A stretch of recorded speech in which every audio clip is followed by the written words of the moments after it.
গত বছরের অগাস্টে বাংলাদেশে শেখ হাসিনার শাসনের পতনের পর অন্তর্বর্তী সরকারের প্রধান উপদেষ্টা ড মোহাম্মদ ইউনূসের সাথে প্রথমবারের মতো দ্বিপাক্ষিক বৈঠক করেছেন ভারতের প্রধানমন্ত্রী নরেন্দ্র মোদী।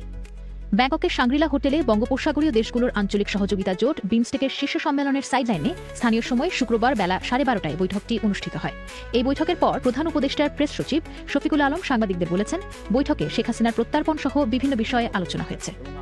আমাদের যেগুলো স্বার্থ সংশ্লিষ্ট যতগুলো বিষয় ছিল সবগুলো বিষয়ই আমাদের চিফ অ্যাডভাইজার মহোদয় সেই মিটিংয়ে বলেছেন। যেমন শেখ হাসিনা প্রত্যর্পণ বিষয়ে কথা হয়েছে, শেখ হাসিনা যে ওইখানে বসে অনেক ধরনের ইনসেন্ডিয়ারি কমেন্ট করছেন সেগুলো বিষয়ে কথা হচ্ছে। তারপরে বর্ডার কিলিং নিয়ে কথা হয়েছে। আমাদের দুই দেশের মধ্যে যে গাঞ্জেস ওয়াটার ট্রিটিটা আপনি জানেন যে নতুন করে এটার এক্সপায়ার হয়েছে, নতুন করে ট্রিটিটা হওয়ার আবার কথা হচ্ছে, এবং তিস্তা ওয়াটার এগুলো সবগুলো নিয়েই কথাবার্তা হয়েছে। আমি বলবো যে মিটিংটা খুবই কনস্ট্রাকটিভ, প্রোডাক্টিভ এবং ফ্রুটফুল হয়েছে। গত কয়েকদিন ধরে প্রতিবেশী দুই দেশের শীর্ষ নেতার বৈঠক নিয়ে বাংলাদেশ এবং ভারতের গণমাধ্যমে আলোচনা ছিল।